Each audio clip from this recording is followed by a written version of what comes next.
యెహోషువకు దేవుడు అనుగ్రహింపచేసిన వాడిగా మనం చూస్తా ఉన్నాం. కాబట్టి ప్రియా దేవుని బిడ్డలారా, దేవుడు యెహోషువతో మాట్లాడుతున్నాడు. ఏమని మాట్లాడుతున్నాడంటే, యెహోషువా, నీవు గనుక నాకు నమ్మకమైన వాడిగా నీవు ఉండగలిగితే, నేను మోషేకి ఎలాగైతే తోడుగా ఉన్నానో నేను నీకు కూడా అలాగే తోడుగా ఉంటాను. కాబట్టి నువ్వేమాత్రము కూడా భయపడవద్దని ఆ యెహోషువ గ్రంథము 1వ అధ్యాయంలో ఒక చక్కటి మాటని మనము చూడగలుగుతాము. చూడండి ఒకసారి ప్రియా దేవుని బిడ్డలారా, 2వ వచనంలో నుంచి మనం చదివితే, మోషే మృతి పొందాను కాబట్టి నీవు లేచి నీవును ఈ జనులందరూ ఈ యోర్దాను నది దాటి నేను ఇశ్రాయేలులకు ఇచ్చు దేశమునకు వెళ్ళుడి. నేను మోషేతో చెప్పినట్లు మీరు అడుగుపెట్టు ప్రతి స్థలమును నేను మీకు ఇచ్చుచున్నాను. దేవునికి స్తోత్రం. మోషేతో ఆయన చెప్పాడు, మీరు అడుగుపెట్టు స్థలమల్లా నేను మీకు ఇస్తున్నాను అని. అలాగే ఇచ్చుచున్నానని చెప్పాడు.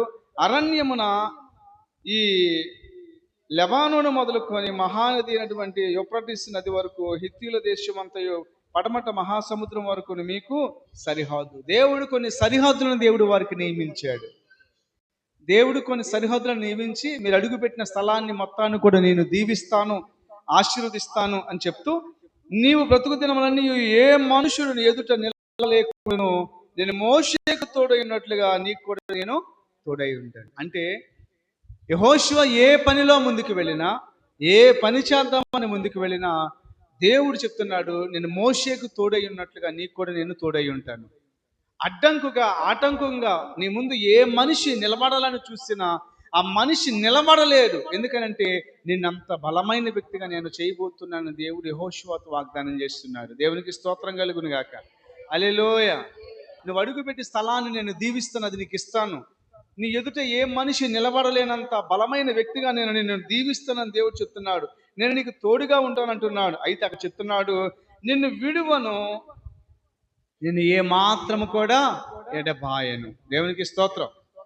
దేవుడే మన పక్షాన్ని నిలబడి, దేవుడే మనతో ఉండి, నేను నీ పక్షాన ఉన్నాను, నేను నిన్ను విడువను, ఎడబాయనని వాగ్దానం చేసినప్పుడు మనిషికి ఎంత ధైర్యం వస్తుందో.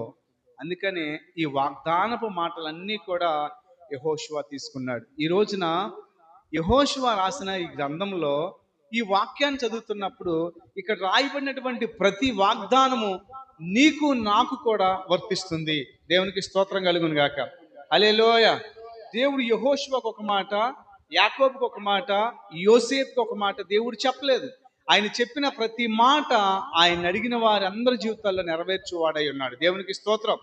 నువ్వు అడుగుపెట్టి చోటల్లా దేవునికి ఇవ్వబోతున్నాడు. యెహోషువకే కాదు, ఈ రోజున దేవుని ప్రతినిధిగా, దేవుని పక్షాన నిలబడే వ్యక్తిగా ఎవరైతే ఉండటానికి ఇష్టపడుతున్నారో వారు అడుగుపెట్టు ప్రతి స్థలంలో దేవుడు వారికి ఇవ్వబోతున్నాడు. ఆమేన్ చెప్దాం.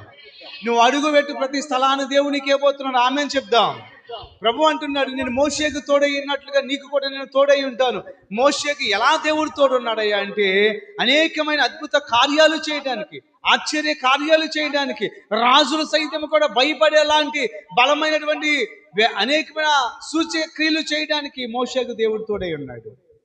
అలాంటి దేవుడు అంటున్నాడు, నేను మోషేకు తోడై ఉన్నట్లుగా యెహోషువ నువ్వు భయపడవద్దు, నేను నీకు తోడుగా ఉంటాను. నువ్వు అడుగుపెట్టు ప్రతి స్థలాన్ని నేను నీకు ఇస్తానయ్యా, నువ్వే మాత్రం కూడా దిగులు చెందవద్దని చెప్పేసి మాట్లాడుతున్నాడు. ఆయన నీ ముందు ఏ మనిషి కూడా నిలబడలేనంత వ్యక్తిగా నేను నిన్ను దీవిస్తాను. అయితే చెప్తున్నాడు, నేను నిన్ను విడువను, ఎడబాయను, నిబ్బరము కలిగి ధైర్యముగా ఉండుము, వారికి ఇచ్చేదని నేను వారి పితరులతో ప్రమాణం చేసిన ఈ దేశం నిశ్చయంగా నీవు ఈ ప్రజలను స్వాధీనము చేసేదవు. దేవునికి స్తోత్రం కలుగును గాక. హల్లెలూయా. ప్రజలతో చెప్పాను దేశానికి ఇస్తానని. కాబట్టి ఎలాగైతే చెప్పానో అదే ప్రకారంగా ఈ దేశాన్ని నీకు ఇవ్వబోతున్నాను. నువ్వు కూడా ఎలా ఉండాలంటే నిబ్బరం కలిగి ధైర్యంగా ఉండాలి. దేవునికి స్తోత్రం కలుగును కాదు. మనిషికి నిబ్బరం చాలా అవసరం అండి. ఏది పడితే అది విన్నప్పుడు, ఏది పడితే అది చూసినప్పుడు మనిషి వెంటనే బలహీనుడు కాకూడదు. మనిషి ఎప్పుడు కూడా నిబ్బరం కలిగినటువంటి వాడిగా ఉండాలి, ధైర్యం కలిగిన వాడిగా ఉండాలి. పరిస్థితులు ప్రతికూలంగా ఉన్న, అనుకూలంగా ఉన్న మనిషి నిబ్రాన్ని విడిచిపెట్టే వ్యక్తిగా ఉండకూడదు. నిబ్రమ కలిగినటువంటి వారిగా ఉండాలని ప్రభు కోరుకుంటున్నాడు. అయితే నువ్వు నిబ్రమ కలిగి జాగ్రత్తగా బహుధైర్యంగా ఉండి, నా సేవకుడైన మోషేనికి ఆజ్ఞాపించిన ధర్మశాస్త్రం అంతా చొప్పున చేయవలెను. నీవు నడుచుచు ప్రతి మార్గము చక్కగా ప్రవర్తించినట్లు నీవు దాని నుండి కుడికి కానీ ఎడమకి కానీ తొలగిపోకూడదు. హల్లెలూయా. దేవుడు చూడండి ముందేం చెప్తున్నాడు, ఆశీర్వాదాలు చెప్తున్నాడు. ముందేం చెప్తున్నాడు? దీవెనలు చెప్తున్నాడు. ముందేం చెప్తున్నాడు? ఆయన ఎలా తోడుంటాడో చెప్తున్నాడు. అంటే ఏమంటున్నాడంటే, నీ ముందు ఏ మనిషి నిలబడలేనంతగా నేను నిలబెడతాను. హల్లెలూయా. నువ్వు అడుగుపెట్టి స్థలాన్ని నీకు ఇస్తాను. హల్లెలూయా. ధైర్యం కలిగి నిబ్రంగా ఉండుము. ఏ ప్రజలకు ఏ దేశంని స్వాస్థ్యంగా అయితే నేను ఇవ్వబోతున్నానో ఆ ప్రదేశాన్ని వెళ్తావు, అది ఇవ్వబోతున్నానని దేవుడు మాట్లాడుతూ ఈ మాటలన్నీ చెప్తూ అంటున్నాడు. ఏమనంటే, నేను అలా చేస్తాను, మోషేకు తోడైనట్లుగా నీకు కూడా తోడై ఉంటాను. కానీ నువ్వేం చేయాలి? మోషే నీకు అప్పగించిన ధర్మశాస్త్రం అందరి చొప్పున నీవు నడుచుకోవాలి. కుడికి కానీ ఎడమకి కానీ నువ్వు తొట్టిల్లకూడదు. దేవునికి స్తోత్రం. దేవుడు ఎప్పుడు తోడుంటాడు? దేవుడు ఎప్పుడు ఆశీర్దిస్తాడు? నువ్వు అడుగుపెట్టి స్థలాన్ని దేవుడు నీకు ఎప్పుడు ఇస్తాడు? ఏ మనిషిని ఎదుటి నిలబడలేనంత బలమైన శక్తి కలిగినటువంటి వాడిగా దేవుడిని ఎప్పుడు వాడుకుంటాడంటే, ఆయన ధర్మశాస్త్రం ప్రకారం నడుచుకుంటూ నీ జీవితంలో కుడి ఎడమకి తొట్టిల్ల పడుకోకుండా నువ్వు ఉండగలిగితే దేవుడు తను అనుకున్న వాగ్దాన్ని జీవితం నెరవేర్చువాడై ఉన్నాడు. నమ్మిన వారి స్తోత్రం చెప్దామా? హల్లెలూయా. కుడి ఎడమకు తొట్టిల్లటం అంటే దేవునిలో ఉంటాం, కొన్నిసార్లు అవిశ్వాసిగా మారిపోతాం. విశ్వాసిగా ఉంటాం, కొంతసేపు శ్రమలు రాగానే అవిశ్వాసిగా మనం మారిపోతూ ఉంటాం. విశ్వాస కోణములు అడుగులు వేస్తూ ఉంటాం. సమస్యలను చూడగానే మనం మరలా వెనక్కి జారిపోతున్న వారిగా ఉంటాం. ప్రియ సంగమ, ప్రియ దేవుని బిడ్డలారా, ఈరోజు ప్రభు నీతో మాట్లాడుతున్నటువంటి మాట, నాతో మాట్లాడుతున్న మాట ఏమిటో తెలుసా? నువ్వు నిబ్రమ కలిగి ధైర్యంగా ఉండాలి. నా దేవుడు నిన్ను విడిచిపెట్టేవాడు కాదు, నిన్ను ఎడబాసే దేవుడు కానే కాదు. దేవునికి స్తోత్రం కలుగును గాక. కొన్నిసార్లు మనం అనుకోండి, యెహోవా నన్ను ఎడబాసాడేమో, యెహోవా నన్ను విడిచిపెట్టాడేమో, యెహోవా నన్ను మర్చిపోయాడేమో అనుకుంటాం. చూడండి, మిమ్మల్ని కన్నా మీ అమ్మ మీ నాన్నైనా నిన్ను మర్చిపోతారేమో, నీ నైబర్ నీ కొలిక్స్ నిన్ను మర్చిపోతారేమో, నీ చుట్టుప్రక్కల ఉన్నవారు నిన్ను మర్చిపోతారేమో, నిన్ను విడిచిపెట్టి దూరంగా వెళ్ళిపోతారేమో. కానీ నా దేవుడు నిన్ను దూరపరిచేవాడు కాదు, నా దేవుడు నిన్ను మర్చిపోయేవాడు కాదు. శ్రమలో నీకు తోడై ఉండేవాడు. ఆయన నువ్వు అడుగుపెట్టి స్థలాన్ని నీకు ఇచ్చేవాడై ఉన్నాడు. నీ ముందు శత్రువులు ఎదురుగా వస్తున్నప్పుడు వాళ్ళని ఎదుట నిలబడలేకుండా పారిపోయేంత బలమైన వ్యక్తిగా దేవుడు నిన్ను మార్చేవాడు. దేవుని స్తోత్రం కలుగును గాక. హల్లెలూయా. కాబట్టి నువ్వు భయపడవద్దయా, ధైర్యంగా నిబ్రంగా ఉండాలి. ఎందుకంటే భయం మానవ జీవితంలో విశ్వాస కార్యాలను చూడుకోకుండా బలహీనపరుస్తుంది. భయపడుతూ ఉన్నామనుకోండి, ఆ భయమే మనకి చావుని తెచ్చిపెడుతుంది. ధైర్యంగా ఉన్నవాడికి భయాలన్నీ కూడా దూరంగా పారిపోతూ ఉంటాయి. దేవునికి స్తోత్రం కలుగును గాక. ఈరోజు నువ్వు ధైర్యంగా ఉండాలి. ఆ ధైర్యానికి సీక్రెట్ దేవుడై ఉండాలి. దేవునికి స్తోత్రం. నీలో ఉన్న ధైర్యం, ఆత్మస్థైర్యం ఏమిటి అని ఎవరైనా అడిగారు అనుకోండి, నాలో ఉన్న ధైర్యం, ఆత్మస్థైర్యానికి మూల కారణం ఏంటో తెలుసా? నా దేవుడు. నా దేవుని బట్టి మాత్రమే నేను ధైర్యంగా ఉండగలిగాను. ఆయన సాహస కార్యములు చేయగలిగినటువంటి వాడు, ఆయన నా పాదములను నిలబెట్టగలిగినటువంటి వాడు, నేను అడుగుపెట్టి చోటల్లో నాకు ఇచ్చేవాడై ఉన్నాడు. ఊహించు వాటికంటే, అడుగు వాటికంటే అత్యధికంగా నా దేవుడు నాకు అనుగ్రహింపచేయగా సర్వశక్తి కలిగినటువంటి దేవుడిగా ఉన్నాడు. కాబట్టి నా స్ట్రెంత్ ఏంటో తెలుసా? నా పవర్ ఏంటో తెలుసా? నా బలం ఏంటో తెలుసా? అదంతా కూడా నా దేవుడై ఉన్నాడు. దేవునికి స్తోత్రం కలుగును గాక. నా దేవుని బట్టి మాత్రం నేను ధైర్యంగా బలంగా ఉన్నాను. అందుకనే ఈరోజు దేవుడు చెప్తున్నాడు, మోషేకి నేను తోడై ఉన్నానంటే నాకు నమ్మకంగా అతను అన్నాడు నా ఇల్లంతటిలో. ఈ రోజున అలాగే నేను నీకు తోడుగా ఉండాలంటే ఆయన ఇచ్చిన ధర్మశాస్త్రం నడుచుకోవాలి. నువ్వు కుడికి ఎడమగా తొట్టిల్లకోకుండా నీవు ఉండాలి. దేవుళ్ళలోకి వచ్చిన తర్వాత వెనదిరిగి మనం చూడకూడదు. దేవుళ్ళలోకి వచ్చిన తర్వాత వెనక్కి తిరిగి మనం చూడకూడదు. అటు ఇటు ఊగిసలు ఆడేవారిగా మనం ఉండకూడదు. కాసేపు చీకటి వైపు, కాసేపు వెలుగు వైపు, కాసేపు లోకం వైపు, కాసేపు దేవుని వైపు, కాసేపు ఆశీర్వాదం వైపు, కాసేపు శాపాల వైపు మనం చూసేవారిగా మనం ఉండకూడదు. దేవుడు ఈరోజు నీతో మాట్లాడుతున్నాడు ప్రియ సహోదరి సహోదరుడా. ఏమన్నా తెలుసా?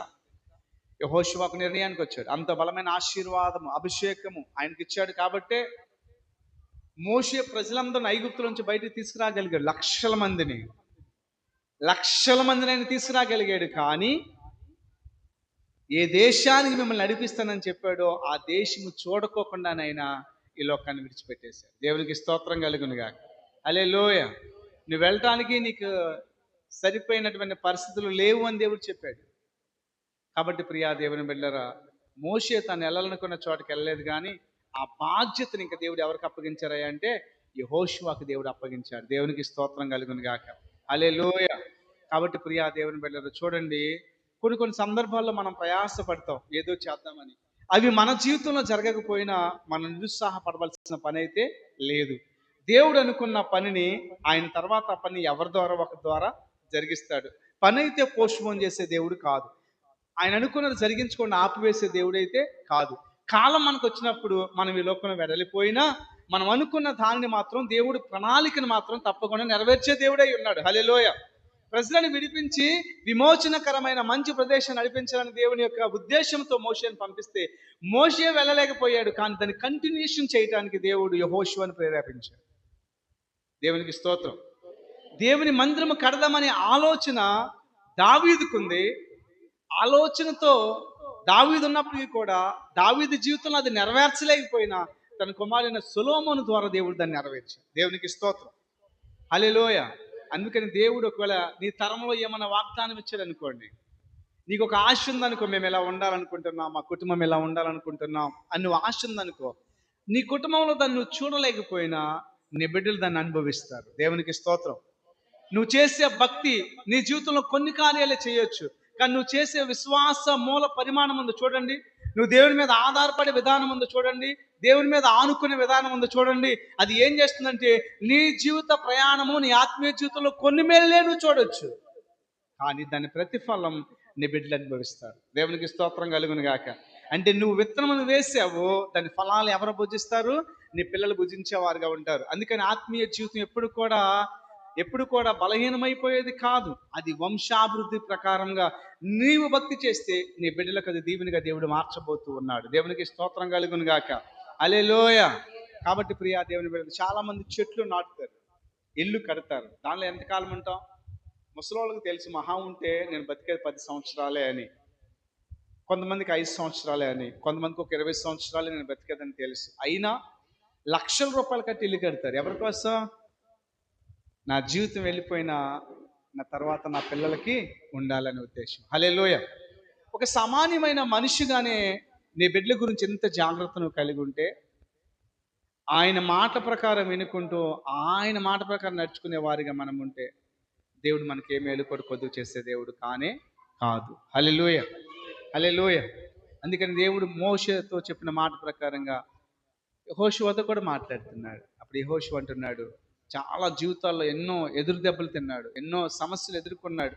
వాటన్నిటిని బట్టి మాట్లాడుకుంటూ చివరికి వచ్చేటప్పుడు యెహోషువ అంటున్నాడు, అయ్యా, ఎన్ని కార్యాలు చేసినా, ఇంతలా దేవుడు మీ పట్ల మేలు చేసినా ఇంకా మీరు ఎలా ఉన్నారంటే ఇటు అటు తొలిగే వారిగా ఉన్నారు.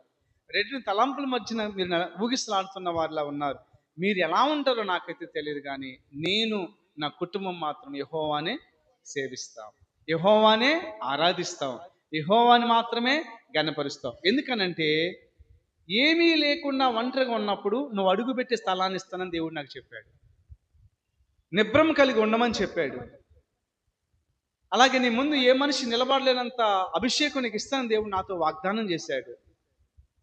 కాబట్టి ఇన్ని వాగ్దానాలు చేసి ఇంత పరిచర్య నా ద్వారా జరిగించినటువంటి దేవుడు ఇచ్చిన మాటను నేను నమ్ముతున్నాను. కాబట్టి నేను సేవించడం అంటూ జరిగితే ఆయన తప్ప మరొకరిని సేవించను. అలాంటి డెడికేషన్ నేను ఆ జీవితాల్లో ఉండాలి. ఈరోజు నీ కుటుంబం ఎలా ఉండాలంటే యెహోషువ కుటుంబం వల్లే దేవుణ్ణి సేవించే కుటుంబంగా ఉండాలి, దేవుణ్ణి ఆరాధించే కుటుంబంగా నీ కుటుంబం ఉండాలని దేవుడు కోరుకుంటా ఉన్నాడు. దేవునికి స్తోత్రం కలుగును గాక. హల్లెలూయా. ఇప్పుడు చూడండి, మోషే గారి యొక్క విధానము యెహోషువకు వచ్చింది. యెహోషువ తర్వాత బాధ్యత వేరే వాళ్ళకి దేవుడు అప్పగించబోతున్నాడు. ఇలా మన జీవితంలో ఉన్న ఆశీర్వాదాన్ని దేవుడు మన బిడ్డలకి ఇవ్వబోతున్నాడు. వారి తర్వాత దేవుడు వారి తరాలకి ఇవ్వబోతున్నాడు. దేవుడు అంటాడు ఏమన్నాయంటే, దావీదుతో మాట్లాడుతూ దావీదులో నుంచి మాట్లాడుకుంటూ చెప్పుకొచ్చేటప్పుడు ఏమంటాడు తెలుసా? దావీదు వృద్ధాప్య దశకు వచ్చినప్పుడు తన కుమారుడైన సొలొమోనుతో మాట్లాడుతూ ఉంటాడు. ఏమనంటే, సొలొమోనా, నువ్వు కనుక దేవునికి నమ్మకమైన వాడిగా ఉండి ఆయనకి ఇష్టమైనటువంటి జీవిత విధానాన్ని కనుక నువ్వు కలిగినటువంటి వ్యక్తిగా ఉంటూ ఈ లోకంలో కనుక నీ జీవిత ప్రయాణాన్ని ముందు కొనసాగింపు చేయగలిగే వ్యక్తిగా నీవు ఉంటే జీవితంలో ఎలాంటి దేవుడు నీకు ఇవ్వబోతున్నాడంటే తరతరాల వరకు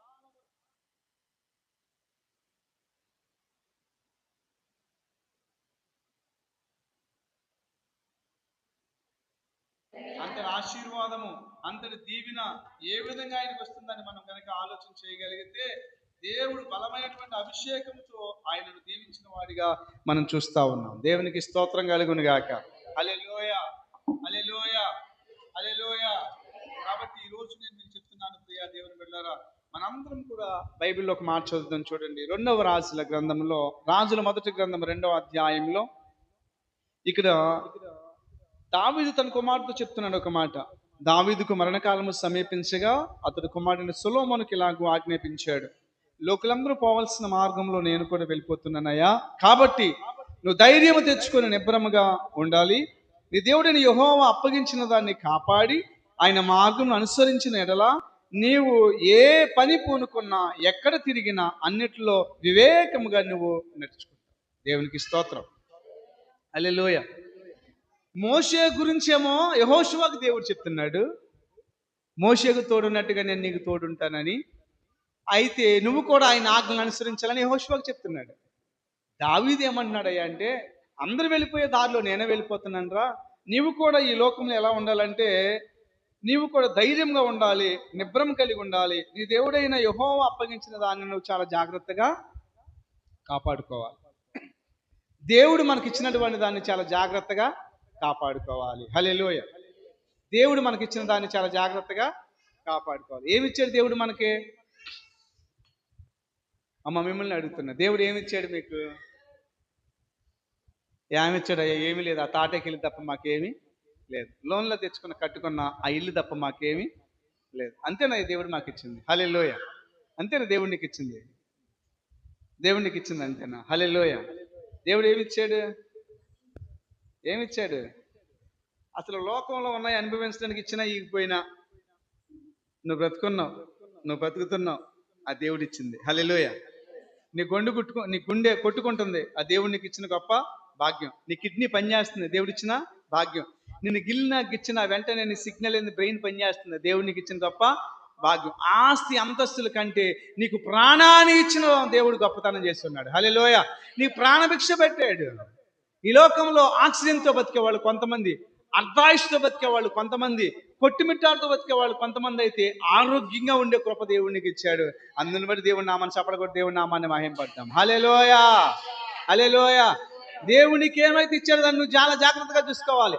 దేవుడు ఒక ప్రశ్న మీకు వేస్తున్నా, మనల్ని పుట్టించినప్పుడు దేవుడు ఆరోగ్యవంతులుగా ఇచ్చాడు, అనారోగ్యవంతులుగా ఇచ్చాడు? ఆరోగ్యవంతులుగా ఇచ్చాడు. అవయవాలన్నీ సగం పనిచేసేదిగా, సగం పనిచేసేదిగా ఇచ్చాడు, అన్ని పనిచేసేలాగా ఇచ్చాడు. అన్ని పనిచేసేలాగా ఇచ్చాడు.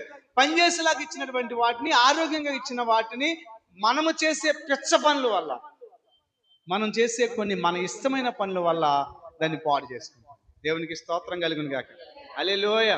అరే, లోపలికి మంచినీళ్ళు వెళ్తే బాగుంటుందిరా. మంచినీళ్ళ వల్ల ఇబ్బంది ఏమి ఉండదు, అరుగుదల బాగుంటుంది. మంచినీళ్ళు వెళ్తే బాగుంటుంది. ఫ్రూట్స్, వెజిటేబుల్స్, ఆహారం వెళ్తే బాగుంటుంది.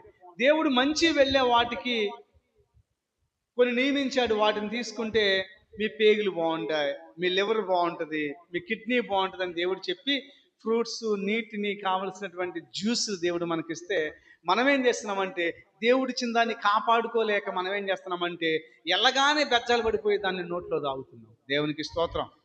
నమలగానే పక్కన తుప్పు పట్టిపోయే వాటిని నోట్లో పెట్టి నవ్వులుతా ఉన్నాం. దేవునికి స్తోత్రం. అంటే దేవుడిచ్చిన దాన్ని ఏం చేస్తున్నాం? మనం కాపాడుకుంటున్నావా, పాడు చేసుకుంటున్నావా? పాడు చేసుకుంటున్నాం. అది ఆరోగ్యమైన, ఆస్తి అయినా, ఆయుష్ అయినా, ధనమైన, వెండైనా, బంగారమైన, దేవుడిచ్చిన దాన్ని మనం ఏం చేసుకోవాలి? జాగ్రత్తగా కాపాడుకోవాలి. దేవునికి స్తోత్రం కలుగును గాక. హల్లెలూయ. కొంతమంది, యాంటీ నీ శరీరం ఏమన్నా, ఇది నాది, నా ఇష్టం వచ్చినట్టు తిరుగుతా, నా ఇష్టం వచ్చినట్టు చేస్తా. కన్నావు నువ్వు అంతే, నా లెక్క అడగొద్దు. అసలే నువ్వు కన్నావు, నన్ను లెక్క అడగొద్దు, నా ఇష్టం వచ్చినట్టు నేను తిరుగుతా. హల్లెలూయ. దేవుడు అంటున్నాడు, నీ ఇష్టం వచ్చినట్టు తిరిగితే మీ అమ్మ బాబుకు నువ్వు సమాధానం చెప్పకపోయినా పయ్యోడు అక్కడ ఉన్నాడు, ఆయన అడుగుతాడంట. ఏమనంటే, నేను ఇచ్చిన వాటిని నువ్వు చాలా జాగ్రత్త కాపాడుకుంటున్నావా? కాపాడుకోకపోతే నువ్వు బలహీనమైనప్పుడు చూసి నేను నవ్వుతాను అంటున్నాడు దేవుడు. దేవునికి స్తోత్రం కలుగును గాక. దేవుడు ఇచ్చిన వాటిని జాగ్రత్తగా ఉపయోగించుకోలేకపోతే, బలహీనమైపోయినప్పుడు మనం దేవుని తోటి తిరిగితేనంట దేవుడు నవ్వుతాడంట. దేవునికి స్తోత్రం కలుగును. ఈరోజు దేవుడు మాట్లాడుతున్నాడు, ప్రియా దేవుని బిడ్డలారా, ఆయన ఇచ్చిన వాటిని చాలా జాగ్రత్తగా కాపాడుకోవాలి. దేవుడు ఏమైతే మనకి ఇచ్చాడో వాటిని మనం ఏం చేయాలి? జాగ్రత్తగా కాపాడుకోవాలి. దేవుడు ఇచ్చాడంటే నిదర్శనం ఏంటంటే, ఈ రోజున ప్రాణంతో బ్రతుకున్నామంటే నీ కృపయ నువ్వు ఇచ్చావు. ఈ రోజున తాడు వేసుకుంటే నువ్వు ఇచ్చిందే, బ్రాస్లైట్ పెట్టుకుంటే నువ్వు ఇచ్చిందే, ఉంగరం పెట్టుకుంటే నువ్వు ఇచ్చిందే, ఆయుష్ ఇస్తే నువ్వు ఇచ్చిందే, నాకు చక్కటి భార్యని ఇస్తే నువ్వు ఇచ్చిందే, భర్తనిస్తే ఇచ్చిందే, మంచి డూప్లెక్స్ ఇల్లు ఇస్తే నువ్వు ఇచ్చిందేనయ్యా. సైకిల్లోంచి బైక్లోకి వచ్చిన నువ్వు ఇచ్చిందే. ఎప్పుడో చచ్చిపోతానని డాక్టర్ గారు చెప్పారు, అయినా బతుకున్నానంటే ఆయుష్ నువ్వు ఇచ్చిందే అని ఎవరైతే దేవుడిచ్చిన దాన్ని బట్టి కాపాడుకుంటూ ఆయన సాక్షి నిలబెడతారో దేవుడు వారి జీవితంలో ఘనమైన కార్యాలు చేస్తారు. దేవునికి స్తోత్రం కలుగును గాక. హల్లెలూయ. అంటున్నాడు ఇక్కడ ఏమన్నాయి అంటే, లోకులందరూ పోవలసిన మార్గంలో నేను కూడా వెళ్ళిపోతున్నాను కొడుకా, కాబట్టి నీవు ధైర్యం తెచ్చుకొని నిబ్రంగా ఉండరా. నీ దేవుడిని యెహోవా అప్పగించిన దాన్ని నువ్వు కాపాడి, దేవుడు నీకు ఏదైతే అప్పగించాడో దాన్ని నువ్వేం చేయాలి? జాగ్రత్తగా కాపాడుకోవాలి. ఆయన మార్గం అనుసరించిన యెడల నువ్వు ఏ పని పూనుకున్నా, ఎక్కడ తిరిగినా అన్నిటిలో నువ్వు వివేకంగా నడుచుకుంటావు. దేవునికి స్తోత్రం. నువ్వే పని మీద వెళ్ళినా, ఎక్కడెక్కడ తిరుగుతున్నా కానీ వివేకంగా నడుచుకుంటావు. ఈ పని చేస్తే ఏమవుతుంది, ఈ పని చేస్తే ఏమవుతుంది, ఈ మాట మాట్లాడితే ఏమవుతుందని వివేకము కలిగిన వ్యక్తిగా నువ్వు నడుచుకోవడానికి దేవుడు కృప చూపిస్తాడు. హల్లెలూయ. డబ్బున్నవాడు గొప్పవాడా, వివేకం ఉన్నవాడు గొప్పవాడా? కొంతమంది ₹1,00,00,000 చేతిలో ఉంటుంది, ఎట్లా ఉపయోగించాలి కూడా వాడికి. తెంగరోడు చేతిలో ₹1,00,00,000 పెడితే మాత్రం ఉపయోగం ఏముంది? హల్లెలూయ, హల్లెలూయ. తెంగరోడు వాడి చేతిలో ₹1,00,00,000 ఉన్నాయి, దానికి ఎలా ఉపయోగించాలో, ఏ విధంగా దాన్ని ఉపయోగించుకోవాలో వాడికి తెలియదు. కాబట్టి వాడి దగ్గర ₹1,00,00,000 ఉన్న వాడి విలువ వాడికి తెలియదు. హల్లెలూయ. అందుకని దేవుడు నీకు వివేచన జ్ఞానం ఇచ్చాడు, బుద్ధి జ్ఞానం సర్వ సంపదలు దేవుడు నీకు ఇచ్చాడు. దాన్ని ఎలా ఉపయోగించాలో, ఏ విధంగా యూజ్ చేయాలో దేవుడు నీకు ఇచ్చాడు. తగిన ఆలోచనతో దేవుడు నీకు ఇచ్చాడు. కాబట్టి నువ్వు వెళ్ళిన పనులన్నింటిలో తోడుగా నీకు ఉండాలంటే నువ్వు వాటన్నిటిని కూడా చాలా జాగ్రత్తగా కాపాడుకోవాలి. హల్లెలూయ. మోషే ధర్మశాస్త్రంలో ఉన్న దేవుని కట్టడలను, ఆయన నియమించిన ధర్మమంతటి చొప్పున న్యాయ విధులను శాస్త్రంలో గైకొనుము. అప్పుడు నీ పిల్లలు తమ ప్రవర్తన విషయంలో జాగ్రత్తగా ఉండి నా ఎదుట తమ పూర్ణ హృదయంతో పూర్ణ మనసుతో సత్యం అనుసరించి నడుచుకున్న ఎడల ఇశ్రాయేళ్ల రాజ్య సింహాసనం మీద ఆసీనుడు ఒకడు నీకు ఉండక మానడు. యెహోవా నన్ను గూర్చి ప్రమాణము చేసిన మాట స్థిరపరచును. ఎవరితో గురించి చెప్పాడంట? దేవుడి ఆజ్ఞలు గైకుంటూ, దేవుడి మాటలు అనుసరిస్తూ, ఆయన ఇచ్చిన దాన్ని కాపాడుకుంటూ వివేకము కలిగి వ్యక్తిగా నువ్వు నడుచుకుంటే సింహాసనం మీద రాజ్య పరిపాలన చేసేవాడిని ఎప్పుడు కూడా వంశోద్ధారకుడిని వంశంలో ఉంచుతానని వాగ్దానం దేవుడు నాకు ఇచ్చాడ్రా. ఆ వాగ్దానం నీ జీవితంలో కూడా దేవుడు నెరవేర్చాలంటే ఏం చేయాలి? ఆయన అనుసరించినటువంటి, ఆయన ఇచ్చిన ఆజ్ఞలను, ధర్మశాస్త్రంలో రూల్స్ నువ్వు పాటిస్తే నువ్వు గొప్ప దీవెన ఆశీర్వాదాలు పొందుకుంటావు. హల్లెలూయ. చూడండి, రాజు రాజ్యకు ముందు కొనసాగాలంటే ప్రిన్సులు పుట్టుకు రావాలి. హల్లెలూయ. యువరాజులు పుట్టుకొస్తే ఆ పరిపాలన తండ్రి తర్వాత యువరాజులకు వెళ్ళద్ది. దేవుడు అంటున్నాడు, దావీదుతో చెప్పాడంట, నా మాట ప్రకారం నడుచుకుంటే నీ సింహాసనం మీద బయటోడు ఎవడో వచ్చి కూర్చోవటం కాదు, నీ వారసులే కూర్చుంటారు. ఆ కృప దేవుడు నీకు ఇస్తానని చెప్పాడంట. హల్లెలూయ. అదే మాట ఈ రోజు నీతో చెప్తున్నా. నీ వంశంలో నుంచి సింహాసనంలో ప్రదర్శించే వాళ్ళు ఉంటారా అని దేవుడు చెప్తా ఉన్నాడు. దేవునికి స్తోత్రం కలుగును గాక. నీ పిల్లలు కూడా మంచి ప్రవర్తన కలిగిన వారుగా నడుచుకుంటారని దేవుడు చెప్తున్నాడు. ఈ రోజు నేను ఎందుకు ఈ వాక్యం మాటని చెప్తున్నానంటే, దేవుడు మోషే తర్వాత బాధ్యత యెహోషువకు అప్పగిస్తూ, ఆయన నాకు నమ్మకస్తుగా ఉన్నాడు కాబట్టి నేను ఆయన తోడుగా ఉన్నట్టుగా నేను నీకు తోడుగా ఉంటా. మోషే రాసిన ఆజ్ఞలను నువ్వు పాటిస్తూ నమ్మకంగా ఉంటే ఏ మనిషిని ఎదుట నిలబడలేనట్టుగా నేను నిన్ను దీవిస్తాను, ఆశీర్దిస్తానని వాగ్దానం చేశాడు యెహోషువతో దేవుడు. ఆ మేలులన్నీ పొందుకుని యెహోషువ అంటున్నాడు, నేను నా ఇల్లు వారు యెహోవాని సేవిస్తామని. అలాగే దావీదు కూడా లోకాన్ని వెళ్ళిపోయే సమయంలో ఆయన బాధ్యత మరి తన కుమారుడు సొలొమోనుకి అప్పగిస్తున్నప్పుడు ఆయన కూడా నీతి బోధ చేస్తా ఉన్నాడు. అయ్యా, దేవుడు ఆశీర్వాదం లేకోకుండా నువ్వు గొప్పవాడు కాలేవురా, దేవుని దీవులు లేకుండా నువ్వు గొప్పవాడు కాలేవురా, నువ్వు అనుకున్నది చేయాలంటే దేవుడు ఆశీర్వాదం నీకు చాలా అవసరం నాయనా. సింహాసనంలో రాజుగా ఉండే వారసత్వపు బిడ్డలు నీ వంశం నుంచి పుట్టుకు రావాలంటే నువ్వు దేవుడికి నమ్మకమైన వాడిగా ఉండాలిరా. అలా ఉంటేనే వారసులు వస్తారా, రాజులు వస్తారా అని చెప్పిన మాట ప్రకారంగా ఆయన కూడా దాన్ని జరిగించిన వాడిగా మనం చూస్తా ఉన్నాం. దేవునికి స్తోత్రం కలుగును గాక. హల్లెలూయ. కాబట్టి యెహోషువను అడిగితే ఏమంటున్నాడంటే, అయ్యా ఇదిగో, యెహోషువ అంటున్నాడు ఏమనంటే, నేను నా ఇంటి వారు యెహోవానే సేవిస్తాం. ఎందుకనంటే ఒకప్పుడు బలహీనమైన నన్ను దేవుడు బలపరిచాడు. మోషే అంత గొప్ప నాయకుడికి ఇచ్చిన బాధ్యత నాకిచ్చి, ఎన్నికలేని నాకిచ్చి నన్ను ఘనమైన పాత్రగా ఆయన వాడుకున్నాడు. కాబట్టి నేను సేవిస్తే ఆయన్నే సేవిస్తా. దావీదు తన మేలు పొందుకున్న తర్వాత మేలు గురించి దేవుడి యొక్క ఔన్నత్యం గురించి తన కుమారుడైన సొలొమోనుకు చెప్తూ నువ్వు కూడా ఇలా బ్రతకరా అని చెప్తున్నాడు. దేవుడు చెప్తున్నాడు ఆయన ఆజ్ఞలను గైకొని కుడి ఎడమ తొట్టిల్లకుండా ఉంటే నీ ముందు ఎవడు నిలబడలేనంత శక్తినిస్తున్నాడు దేవుడు. ఎవరితో? యెహోషువతో. ఇక్కడ మరి సొలొమోన్ ఏమంటాడంటే ఆయన ఆజ్ఞలు గైకుంటూ మోషే ఇచ్చిన ధర్మశాస్త్రంగా నడుచుకుంటూ దేవుడు ఇచ్చిన దాన్ని జాగ్రత్తగా నువ్వు కాపాడుకుంటే నీ పిల్లల భవిష్యత్తు బాగుంటుంది. నువ్వు ఏ పని చేయడానికి మొదలు పెట్టినా ఎక్కడెక్కడ తిరిగినా వివేకంగా నువ్వు నడుచుకుంటావురా. నీ సింహాసనం మీద ఎప్పుడు కూడా ఒకడు అధిష్టానాన్ని ఆస్వాదించి పరిపాలన చేసినటువంటి రాజులను నేను ఉంచుతానని దేవుడు వాగ్దానం చేస్తుందని చెప్తున్నాడు. హల్లెలూయా. అంటే దావీదు యొక్క విధానము యెహోషువ యొక్క విధానంలో ఉన్న ఆలోచన ఏంటంటే దేవుని మాత్రమే సేవించాలి, దేవుని మాత్రమే గణపరచాలని వాళ్ళు కోరుకున్న వారిగా ఉన్నారు. మరి నీ కుటుంబం ఎలా ఉంది? దావీదు తర్వాత ఆశీర్వాదము సొలొమోనుకి వెళ్ళినట్టు, మోషే తర్వాత ఆశీర్వాదము యెహోషువ మీదకి వెళ్ళినట్టు, నీ ఆశీర్వాదము నీవు పొందుకున్న మేలు నీ బిడ్డల మీదకి వెళ్తుందా? నీవు పొందుకున్న ఆశీర్వాదాలు నీ బిడ్డల మీదకి వెళ్తున్నాయా? లేదా నీవు చేసిన శాపాలు నీ బిడ్డల మీదకి వెళ్తున్నాయా? ప్రభు అడుగుతున్నాడు, మన శాపాలు బిడ్డల మీదకి వెళ్తుంది కాదు, కానీ మన జీవితంలో మనం పొందుకున్న మేలులు ఆశీర్వాదాలు మన బిడ్డల తరాల మీదకి వెళ్ళాలి. అవి మన బిడ్డలకు దీవెన ఆశీర్వాదాలు కలగజేస్తాయి. అపోస్తల కార్యములు 10వ అధ్యాయం 2వ వచనాన్ని ఒకసారి. అపోస్తల కార్యం 10వ అధ్యాయం 2వ వచనం.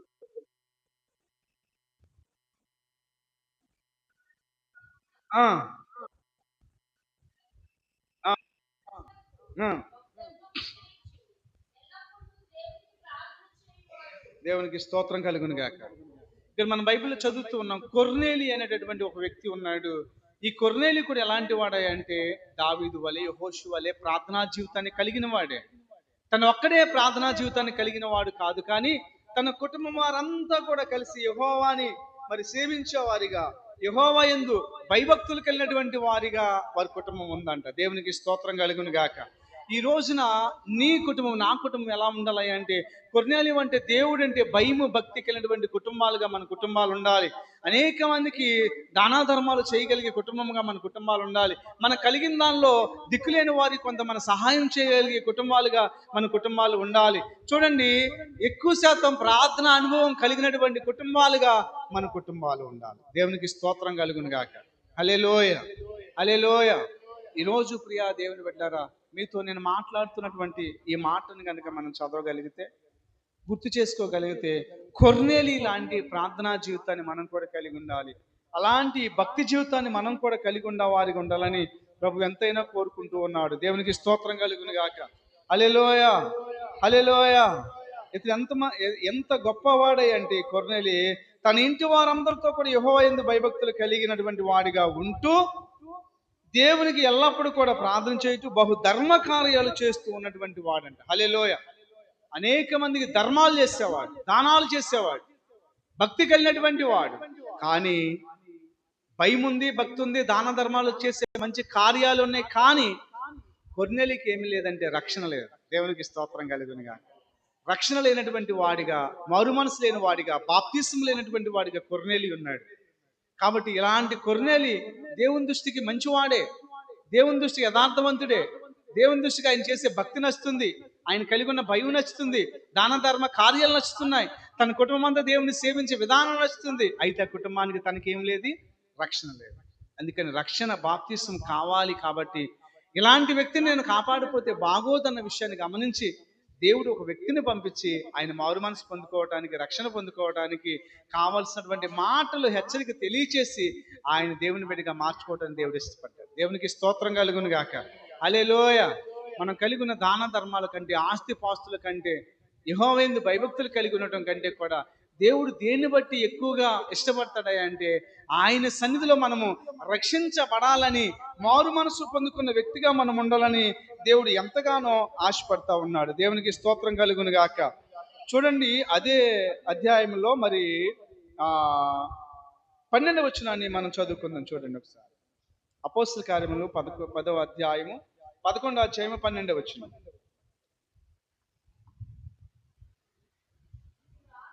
అప్పుడు ఆత్మ, నువ్వు భేదమేమీ చేయక వారితో కూడా వెళ్ళమని నాకు సెలవిచ్చింది. ఈ 6 సహోదరులు నాతో కూడా వచ్చిరి. మేము కొర్నేలి అంటే ప్రవేశించుతుమే.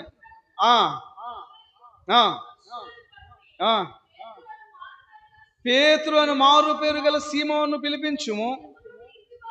నీవును నీ ఇంటి వారును ఏ మాటల వల్ల రక్షణ పొందుతురో ఆ మాటలు అతడు నీతో చెప్పునని తన ఇంటి నిలిచి తనతో చెప్పిన ఒక దూతను చూచి సంగతి మాకు తెలిపాను.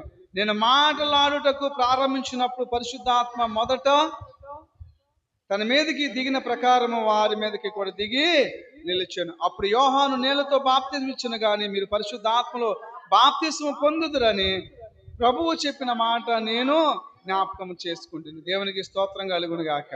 హల్లెలూయా, హల్లెలూయా. చూడండి, ఏ మాటల చేత నీవు నీ ఇంటి వారు రక్షించబడతారో ఆ మాటలు తెలియజేయడానికి పేతురుని ఇంటికి పంపించాడు. దేవునికి స్తోత్రం కలుగును గాక. అంటే రక్షణ మారు మనసు తనకి లేదు. అవి లేకోకుండా తనకు అన్ని సద్గుణాలన్నీ ఉన్నాయి. ఈ రోజున కుటుంబం అంతా భక్తి కలిగిన కుటుంబంగా ఉంది. ప్రభు అనుకున్నాడు, లేదు లేదు, భక్తి కలిగి ఉంటే కాదు, వీళ్ళు కూడా ఏం చేయాలంటే బాప్తిస్వం పొందుకోవాలి, వీళ్ళు కూడా ఏం చేయాలంటే మారు మనసు పొందాలి, వీళ్ళు కూడా లోకంలో ఉన్న వ్యక్తుల వల్లే కాకుండా నా బిడ్డగా ప్రతిష్ఠించబడాలని దేవుడు కోరుకున్నాడు. అందుకని ప్రియా దేవుని బిడ్డలారా, ప్రతిష్ఠించబడాలి అని కోరుకున్నాడు. కాబట్టే దేవుడు ఏం చేశాడయ్యా అంటే మరి చాలా దూర ప్రాంతం నుంచి ఒక వ్యక్తిని ఆ ఇంటికి పంపించాడు. దేవునికి స్తోత్రం కలుగును గాక. హల్లెలూయా, హల్లెలూయా.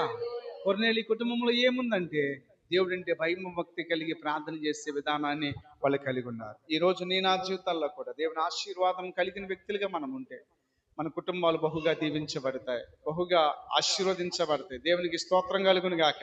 హల్లెలూయా, హల్లెలూయా. ఇలాంటి ప్రార్థనా జీవితాన్ని మనం కలిగి ఉంటే మన కుటుంబాలు ఎంతైనా ఆశీర్వాదకరంగా ఉంటాయి అన్న విషయాన్ని నేను మీకు తెలియపరుస్తున్నాను. బైబిల్ గ్రంథంలో మనం ఒకసారి చూడగలం. అపోస్తుల కార్యములు 16వ అధ్యాయము 15వ వచనాన్ని ఒకసారి మనం చూద్దాం. అపోస్తుల కార్యములు 16వ అధ్యాయము 15వ వచనాన్ని చూద్దాం. ఆమె ఇంటి వారిని బాప్తిస్వం పొందినప్పుడు ఆమె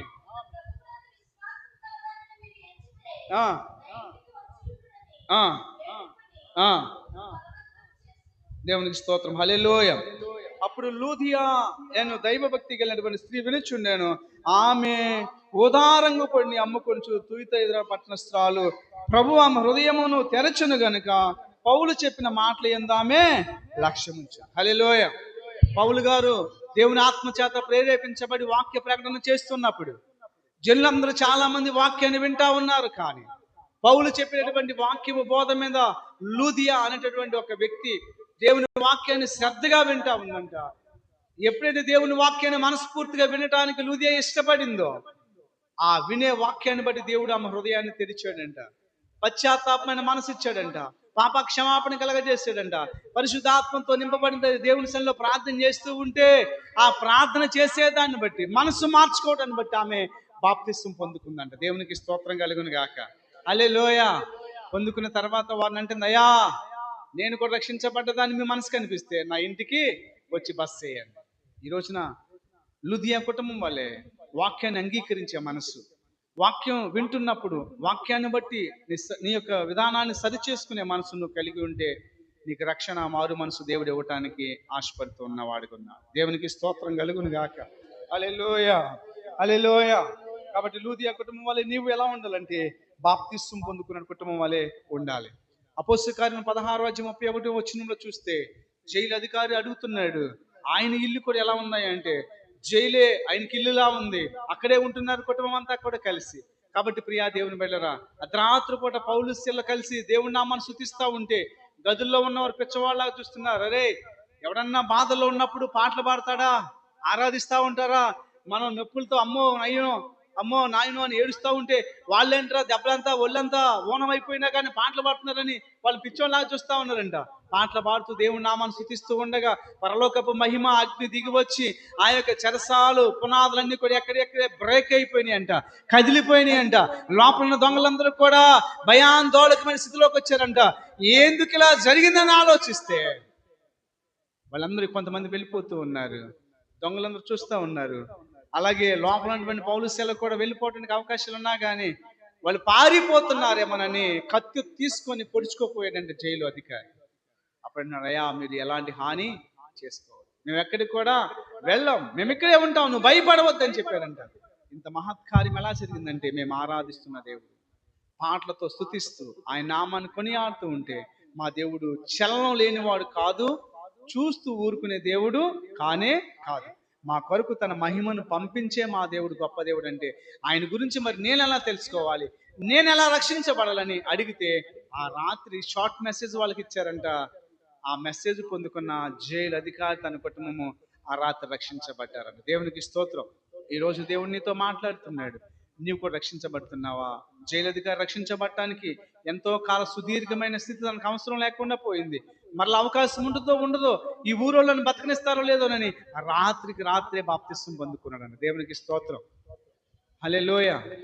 అమెరికా వెళ్ళాలంటే వీసా ఎలా కావాలో, యూకే వెళ్ళాలంటే వీసాలు ఎలా కావాలో, దేవుని రాజ్యానికి వెళ్ళాలంటే మారు మనసు బాప్తిస్వం అంతా అవసరం. అవి లేకోకుండా దేవుని రాజ్యాన్ని మనం ప్రవేశించలేం. దేవుడు పెట్టిన నియమాల్లో అది ప్రాముఖ్యమైనటువంటిది. అందుకని నమ్మి బాప్తిస్వం పొందిన వారు రక్షించబడి, నమ్మని మన శిక్ష విధించబడింది. మార్కు సువార్త 16:16 ప్రకారం. కాబట్టి ప్రియా దేవుని బిడ్డలారా, మనం నమ్మి బాప్తిస్వం పొందుకునే వారికి ఉండాలి. జైలు అధికారి కుటుంబం నమ్మి బాప్తిస్వం పొందుకున్నాం. లుదియమా నమ్మి బాప్తిస్వం పొందుకున్నట్టుగా చూస్తున్నాం. యెహోషువ నమ్మి మోషే అప్పగించిన బాధ్యతను తీసుకొని దేవుడు చెప్పిన దాన్ని బట్టి ముందు కొనసాగి వాటిగా చూస్తున్నాం.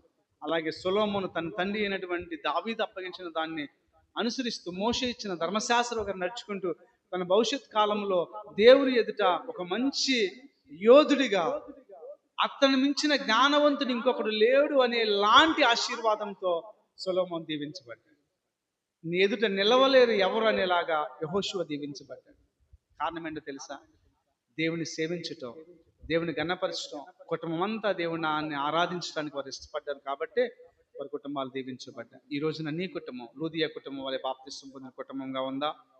ఈ రోజున నీ కుటుంబం, ఒకవేళ మనం ఈ లోకంలో చనిపోవచ్చు, మన తల్లిదండ్రులు చనిపోవచ్చు, ఒకవేళ మన అన్నదమ్ములు చనిపోవచ్చు, మనమే చనిపోవచ్చు, మన ఆత్మ దేవుని రాజ్యానికి వెళ్తుందా, నరకానికి వెళ్తుందా? బైబిల్ తెలవకోకుండా మనం ఉన్నామంటే అజ్ఞానంలో అది ఓకే. బైబిల్ తెలిసి కూడా, రక్షణ గురించి తెలిసి కూడా, బాప్తిస్వం గురించి తెలిసి కూడా, మారు మనసు గురించి తెలిసి కూడా మనం దాన్ని ఇంకా ఏదో ఒక మామూలు పుస్తకంలాగానే చూస్తున్నామంటే నీ జీవితంలో నువ్వు దేవునికి ఎంత మనం తెలియక చేస్తే క్షమాపణ ఉంది, కానీ తెలిసి చేసిన దానికి క్షమాపణ మన దగ్గర ఉండదు. అందుకని దేవుడు అడుగుతున్నాడు, నువ్వు బాప్తిస్వం పొందుకోవడానికి సిద్ధపడే వ్యక్తిగా ఉండాలి. అందుకని ప్రభు అంటున్నాడు, ప్రియా దేవుని బిడ్డలారా, కొర్నేలి తన ఇంటి వారందరూ కూడా రక్షించబడటానికి వాక్యాన్ని వినిపింప చేశాడు. ధర్మకార్యాలన్నిటికంటే కూడా, ప్రార్థన కన్నిటికంటే కూడా రక్షణ కావాలని కోరుకున్నాడు. యెహోషువ వలె, సొలొమోను వలె, కొర్నేలి వలె, లుదియా వలె, జైలు అధికారి వలె మనందరం కూడా యెహోవాని సేవిస్తూ యెహోవా కలిగిన ఇల్లుగా మన కుటుంబాలు ఉంటే మన కుటుంబాలు దీవించబడిన కుటుంబాలుగా, ఆశీర్వదించబడిన కుటుంబాలుగా దేవుడు వర్ధిల్లింప చేస్తాడు. మన కుటుంబము యెహోషువ కుటుంబం వలె ప్రార్థనా కుటుంబం లాగా, మన కుటుంబంలో లుదియా కుటుంబం వలె బాప్తిస్వం పొందుకున్న కుటుంబం వలె, మన కుటుంబము జైలు అధికారి కుటుంబం వలె మరి రక్షణ పొందుకున్న కుటుంబమా, మన కుటుంబము దేవుని చేత సింహాసనం అధిష్ఠించే వారే వంశాలను ఉంచే సొలొమోను కుటుంబం వలె, మన కుటుంబము నీ ఎదుట ఎవరు నిలబడలేనటువంటి బలమైన వాడిగా నేను నియమిస్తానని యెహోషువతో చెప్పిన కుటుంబం వలె మన కుటుంబాలు కూడా కోరుకుంటున్నాను. కాబట్టి దేవుని కలిగిన కుటుంబాలుగా మన కుటుంబాలు ఉంటే నువ్వు చేసే భక్తి, విధేయత, యథార్థత నీ తర్వాత తరంలో నీ బిడ్డలకు కూడా దాన్ని దేవుడు ఇవ్వబోతున్నాడు. ఫర్ ఎగ్జాంపుల్ మోషే తర్వాత యెహోషువకి ఇచ్చినట్టు, దావీదు తర్వాత తన కుమారుడు సొలొమోనుకి ఇచ్చినట్టు బాధ్యతలు దేవుడు తన తర్వాతకి దేవుడు అప్పగించబోతున్నాడు. మనం చేస్తున్న భక్తి మన జీవితంలో ఏమి ఇవ్వలేకపోవచ్చు, కానీ మన బిడ్డల జీవితాల్లో అది ఒక గొప్ప ఆశీర్వాదాన్ని ఇస్తుందని విశ్వాసంతో మునికి కొనసాగే వారు ఉన్నాం. దేవుడి చిన్న మాటలు దీవించి ఆశీర్వదించును గాక. ఆమేన్. అందరూ కూడా ప్రార్థన చేద్దాం. నిన్న మేము ఎంగేజ్మెంట్కి వెళ్ళాం. సుందరరావు గారు అక్కడ చిన్న సాక్ష్యం చెప్పారండి. నాకు చాలా ఆశ్చర్యం అనిపించింది. మా అమ్మాయి ఎంగేజ్మెంట్ జరిగేటప్పుడు మేము ఇంత భక్తి చేస్తున్నాం. తెల్లగట్టు 3ంటికి లేచి వివాహం కోసం, ఎంగేజ్మెంట్ కోసం ప్రార్థన చేస్తున్నాం. ఇంత చేసేటప్పుడు ఏ చిన్నది జరిగినా నీ నామానికి అవమానమే కదా ప్రభువా, కాబట్టి అవమానం జరగకుండా నువ్వు కాపాడని ప్రార్థన చేశారు. నిన్న జరిగే సమయానికి పొద్దున్న చినుకులు పడ్డాయండి. తన భక్తిని మొత్తం ముందు పెట్టి దేవుని దగ్గర అడిగాడంట. మేము ఇంత భక్తి చేస్తున్నాం ప్రభా, నీకు ఇష్టమైతే నన్ను సిగ్గుపడనీయకుండా చేయి, చుట్టాల ముందని చేశారండి. రాత్రి వెళ్ళగా నిన్ను అన్నారు, దేవుడు నా ప్రార్థన ఆలకించాడు పాస్టర్ గారు, మా ప్రార్థన ఆలకించాడు. ఇది జరగాలని ప్రతిరోజు మా కుటుంబం అంతా 3 గంటలకు లేచి ప్రతిరోజు మేము మోకాళ్ళ నుంచి ప్రార్థన చేస్తాం. ప్రార్థన ఆలకించి దేవుడు మాకు ఈ కుటుంబంలో ఇంత ఘనమైన కార్యం జరిగించాడు. నిజమే, నాకు సాక్ష్యం ఉన్నప్పుడు నాకు కూడా సంతోషం అనిపించింది. తల్లిదండ్రులు బిడ్డల కోసం ప్రార్థించే తల్లిదండ్రులుగా నిలబడగలిగితే, బిడ్డలు కూడా ప్రార్థన అనుభవంలో పెరిగిన బిడ్డలుగా ఉంటే కుటుంబాలు దీవెనకరంగా ఆశీర్వాదకరంగా ఉంటాయి. కాబట్టి మనము మన బిడ్డల కోసం ప్రార్థన చేయాలి, వారి భవిష్యత్తు కోసం ప్రార్థన చేయాలి. డబ్బిచ్చి చదివించి ఉన్నతమైన స్థితిని నువ్వు ఇవ్వాలనుకుంటే అది నీ ప్రయాసం తప్ప, డబ్బు ఇవ్వు ప్రభా, జ్ఞానం ఇవ్వు, వారి భవిష్యత్తు కూడా నువ్వు ఇవ్వని దేవుని దగ్గర అడిగితే అసలు నీకు పుట్టిన వాటిని కూడా దేవుడు పుట్టించి వాళ్ళని ప్రయోజకులుగా చేస్తాడు. ప్రార్థన చేసుకున్నారు కూడా మోకాలు వచ్చాన్ని. దేవుడు బహు ఉన్నతమైన స్థితిలో నీ బిడ్డల భవిష్యత్తులు ఉంచాలని మనందరం కూడా కలిసి ప్రార్థన చేసేవారుగా ఉంది. అందరూ కూడా మోకరిద్దాం, ప్రార్థన చేసుకున్నాం. స్తోత్రం స్తోత్రం స్తోత్రం స్తోత్రములు తండ్రి, గొప్ప దేవుడు, ఆశ్చర్యకరుడా, ఘనమైన మా దేవ, నీకే స్తోత్రాలు స్తోత్రాలు స్తోత్రాలు స్తోత్రాలు స్తోత్రాలు. స్తోత్రం చెల్లిస్తున్నాం, స్తోత్రం చెల్లిస్తున్నాం, స్తోత్రం చెల్లిస్తున్నాం, స్తోత్రం చెల్లిస్తున్నాం. మహనీయుడా నీకే వందనాలు. నిన్ను ఎరిగిన కుటుంబముగా, నీ రక్షణ పొందుకున్న కుటుంబముగా, నిన్ను అనుసరించే కుటుంబముగా మా కుటుంబాలు ఉండాలయా ప్రభా. మాకొకే ధైర్యం, మేము మీ సన్నిధిలో చేసే ప్రార్థనా విత్తనము ఎప్పుడు కూడా వ్యర్థం కాదయ్యా. ఇది ఖచ్చితంగా మొలుస్తుంది, మొలకిస్తావు. దాని ఫలాలు కూడా మేము అనుభవించగలిగే కృపను మాకు ఇస్తావు ప్రభు. అలాంటి శుభప్రదమైన నిరీక్షణతో మేము ముందుకు కొనసాగటం మాకు నేర్పించమని. చిన్న ప్రార్థన చేయగలవా? కన్నీటితో చిన్న ప్రార్థన చేస్తావా? నీ కుటుంబం ఎలా ఉంటుంది నా ప్రియ సహోదరి? యెహోషువ కుటుంబం వల్ల ప్రార్థన కుటుంబంగా నీ కుటుంబం ఉందా? లూదియా కుటుంబం వల్ల రక్షించబడిన కుటుంబంగా నీ కుటుంబం ఉందా? చెరసాలు అధికారి కుటుంబం వల్ల రక్షణ పొందుకున్న కుటుంబంగా నీ కుటుంబం ఉందా? కొర్నేలి కుటుంబం వల్ల యెహోవా యందు భయభక్తులు కలిగిన కుటుంబం వల్లే నీ కుటుంబం ఉందా? ఎలాంటి కుటుంబంగా నీ కుటుంబం ఉంది? అపవిత్ర ఆత్మ చేత, దెయ్యపు శక్తుల చేత వెంటాడే కుటుంబంగా నీ కుటుంబం ఉందా? పాపిష్టి పనులు చేస్తూ పాపిష్టమైన విధానంలో మన కుటుంబాలు ఉన్నాయా? దేవుడు నచ్చే ఇల్లుగా, దేవుడు మెచ్చే ఇల్లుగా, దేవుడికి ఇష్టమైన ఇల్లుగా నీ ఇల్లు, నీ వ్యక్తిగతమైన హృదయం అనే ఇల్లు ఆయనకి అంగీకారములుగా ఉన్నాయా? నిన్ను నీవే పరీక్షించుకో ఒకసారి, నిన్ను నీవే విమర్శించుకో ప్రభు దగ్గర. అయ్యా, ఒక లక్షణం లేని వారికి నేను రక్షించబడతానయ్యా. నా జీవితంలో నేనేమై ఉన్నానో కేవలం అది నీ కృపే, నీ దయేనయ్యా. నీ నామానికే మహిమ చెల్లిస్తున్నామంటూ ప్రార్థన చేసుకున్నాం. సర్వశక్తిమంతుడా, సర్వోన్నతుడా, నీకే స్తోత్రాలు చెల్లిస్తున్నాం ప్రభా. నేను ఈ యొక్క సమయంలో విన్న వాక్యం మా జీవితాల్లో మేలుకరంగా ఉంచండి, ఆశీర్వాదకరంగా ఉంచండి ప్రభా. ఎన్నో మార్లు మేము వింటున్నాం, కానీ విన్నదాని ప్రకారం మేము నడుచుకోలేకపోతున్నాం, విన్నదాని ప్రకారం మేము కొనసాగలేకపోతున్నాం. దయతో మమ్మల్ని క్షమించండి, మన్నించండి ప్రభా. ఈరోజు విత్తబడిన వాక్యాన్ని బట్టి మేమందరం కూడా నడుచుకుంటూ నిన్ను కలిగిన కుటుంబాల వలె మా కుటుంబాలు, నిన్ను రక్షకుడిగా అంగీకరించిన హృదయాల వలె మా హృదయాలు ఉంటూ నీకు నమ్మకమైన బలమైన సాక్షులుగా, యోధులుగా మేము ముందుకు కొనసాగగలిగే కృపా ధన్యత మాకు దయచేసి మహిమ పొందమని మనం చేస్తున్నాం. చేరును మమ్మల్ని అందరినీ కూడా ప్రభా మీరు దీవించి ఆశీర్వదించండి. నీ కృపా కనికరాలకు అప్పగించుకుంటున్నాం తండ్రి. నీ ఘనమైన రీతిలో ప్రభా, ఉన్నతమైన రీతిలో నీ ప్రణాళికలో మేము ఒక పాలిభాగస్తులమై నిత్యం మమ్మల్ని చూస్తున్నావని ఎందు భయభక్తులు కలిగి మారు మనసు రక్షణ పొందుకొని నీకు ఇష్టమైన బిడ్డగా జీవించే కృప దయచేయమని మనవి చేస్తూ యేసుక్రీస్తు ఉన్నతమైన నామం అడిగి ప్రార్థిస్తున్నాం తండ్రి, ఆమేన్. గట్టిగా చెప్దామా? ఆమేన్. మరి సమయంలో ప్రత్యేకమైనటువంటి కానుకలు ఎత్తబడతాయి.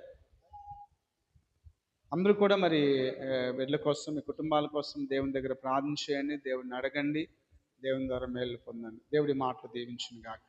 ఆమేన్.